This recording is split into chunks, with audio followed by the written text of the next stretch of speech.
السلام علیکم ورحمۃ اللہ وبرکاتہ۔ ناظرین، ایک مرتبہ پھر حاضر ہیں سنی اسلامک بیان پر نیو ویڈیو کے ساتھ، اور آج کی ہماری ویڈیو میں جو شخصیت موجود ہیں جن کو حضرت الادری صاحب قبلہ کے نام سے جانا جاتا ہے، چلیے شروع کرتے ہیں اور اپنی دینی معلومات میں اضافہ کہ تم اپنے جانور کو ذبح کر رہے ہو تو پھر اس کے خون کے قطرے زمین پر گرنے سے پہلے تمہارے سابقہ گناہ بخش دیے جاتے ہیں۔ اب قرآن کی آیت کی طرف بھی اگر آپ آؤ، 17ویں پارے میں سورۃ الحج میں اللہ تعالیٰ فرماتا ہے لن ینال اللہ لحومها ولا دماؤها، تمہارا گوشت اور تمہارا خون اللہ تک نہیں پہنچتا ہے۔ تم کس لیے کاٹ رہے ہو؟ گوشت کھانے کے لیے کاٹ رہے ہو یا اللہ کا تقرب حاصل کرنے کے لیے، اللہ کا قرب حاصل کرنے کے لیے؟ آپ سوچتے ہو کہ ایک جانور کو ذبح کر کے اللہ کا قرب کیسے حاصل ہوتا ہے، کیسے اس کے قریب ہوتا آدمی ایک جانور کو کاٹنے؟ میرے عزیزوں، یہ بھی میرے رب کا احسان ہے۔ کیا ہے جانتے ہیں؟ در حقیقت قربانی تو اپنی جان کی ہونی چاہیے تھی۔ اللہ تبارک و تعالیٰ چاہتا تو تم سے وہ فرماتا، جیسے حضرت ابراہیم علیہ السلام سے مانگا اس نے۔ اللہ کے حبیب صلی اللہ علیہ وسلم نے فرمایا قربانی کے دنوں میں اگر اللہ کو سب سے زیادہ پسندیدہ کوئی کام ہے تو ایک جانور کی قربانی کرنا ہے۔ یہ نہیں کہ جاری اور گو صدقہ کرنا، صدقہ کرو سال بھر کرو، منع کس نے کیا ہے؟ عزیزان گرامی وقار، ان دنوں میں ہمارے اوپر کئی چیزیں، کئی احکامات واجب بھی ہوتے ہیں۔ مثال کے طور پر سال میں ایک مرتبہ مالک نصاب کے لیے زکوٰۃ دینا فرض ہے۔ اسی طرح سے ان قربانی کے دنوں میں، وہ قربانی کے دن صرف 3 ہیں، ایام نحر ان کو کہا جاتا ہے، 10، 11 اور 12 ذی الحجہ کی۔ تو یہ ذی الحجہ کی 10، 11 اور 12 کے اندر اگر کوئی مالک نصاب ہو گیا تو اس پر بھی قربانی واجب ہو جاتی ہے۔ اب یہاں سے قربانی کے معاملات ہیں، قربانی کے احکام ہیں۔ مجھے یہ بتانا آج ضروری ہے کہ قربانی کا تصور اور قربانی کا مفہوم کیا ہے اسلام میں۔ آج اس قربانی کو ہمارے ہندوستان میں کچھ الگ نظر سے بھی دیکھا جانے لگا ہے۔ بات در حقیقت قربانی کی نہیں ہے بلکہ تمہاری عبادات کی ہے۔ یہ تو بہانہ ہے کہ قربانی ہے۔ آج جو حالات ہمیں سننے کو مل رہے ہیں کہ مسلمان لاکھوں جانوروں کو ذبح کرتے ہیں، اس چیز پر پابندی ہونی چاہیے کہ جیوت لائف والے کسی بھی ایک مخلوق کو نہ ذبح کریں، کاٹنے نہ دیں۔ عزیزان گرامی وقار، یہ قربانی کا تصور صرف اسلام میں نہیں، آدم علیہ السلام سے چل رہا۔ انسان اول کی ابتدا جہاں سے ہے انہی دنوں سے قربانی کا تصور ہے۔ قرآن پاک میں موجود ہے، 6 پارے میں رب تعالیٰ نے فرمایا وَاتْلُ عَلَيْهِمْ نَبَأَ بَنِي آدَمَ بِالْحَقِّ إِذْ قَرَّبَا قُرْبَانًا فَتُقُبِّلَ مِنْ أَحَدِهِمَا وَلَمْ يُتَقَبَّلْ مِنَ الْآخَرِ۔ جب آدم علیہ السلام کے دونوں بیٹوں کے درمیان جھگڑا ہو گیا، حابیل اور قابیل کے درمیان، نکاح کے مسئلے کو لے کر، دونوں ایک خاتون سے، ایک ہی عورت سے شادی کرنا چاہتے تھے، تو ان کے متعلق حکم یہ آیا کہ دونوں لوگ اپنی قربانی کریں اور جس کی قربانی قبول ہو جائے وہ نکاح کر لے اس سے، وہ حق پر ہے۔ تو اس زمانے میں قربانی کا طریقہ یہ تھا کہ وہ اپنے جانور کو ذبح کر کے کسی اونچی جگہ پر، پہاڑ پر یا کھلے میدان میں رکھے، آسمان سے ایک آگ اترتی اور اس قربانی کو اٹھا لے جاتی، یعنی اچانک وہ قربانی کا جانور غائب ہو جاتا، آگ اس کے اوپر آتی، آگ آنے کے بعد جل جانا چاہیے، ختم ہو جانا چاہیے، لیکن اس آگ کے اندر وہ قربانی کا جانور غائب ہو جاتا تو یہ سمجھا جاتا کہ یہ اس کی قربانی قبول ہو چکی ہے۔ حابیل اور قابیل نے اس زمانے میں قربانی کی۔ حابیل نے ایک مینڈے کو ذبح کیا اور بلند جگہ پر رکھا، اس کے چھوٹے بھائی قابیل نے بھی، ان کے متعلق یہ ہے کہ وہ کچھ غلہ اناج لا کر کے اس نے رکھا۔ دونوں میں سے آسمان سے آگ آئی تھوڑی دیر کے بعد اور بڑے بیٹے حابیل کے ذبح کیے ہوئے جانور کو وہ کھا گئی، وہ جانور غائب ہو گیا۔ اس سے اس وقت فیصلہ یہ کیا گیا کہ پہلی قربانی تھی دنیا میں، سب سے پہلی قربانی تھی۔ آدم علیہ السلام نے حکم فرمایا کہ حابیل حق پر ہے اس لیے اس کی قربانی قبول ہو گئی۔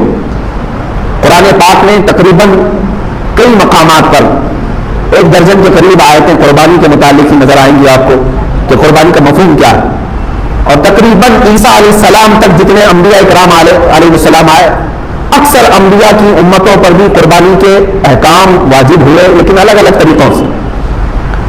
قرآن پاک میں یہ بھی الذین قالوا ان اللہ عہد الینا الا نؤمن برسول حتی یأتینا بقربان تأکلہ النار، یعنی کچھ لوگوں نے یہ کہا تھا اس زمانے میں کہ ہم کسی رسول پر ایمان نہیں لائیں گے اس وقت تک جب کہ کوئی قربانی آئے، ہم قربانی کریں اور اس کو آگ کھا لے جائے تو ہمیں سمجھ میں آئے گا کہ حق پر کون ہے۔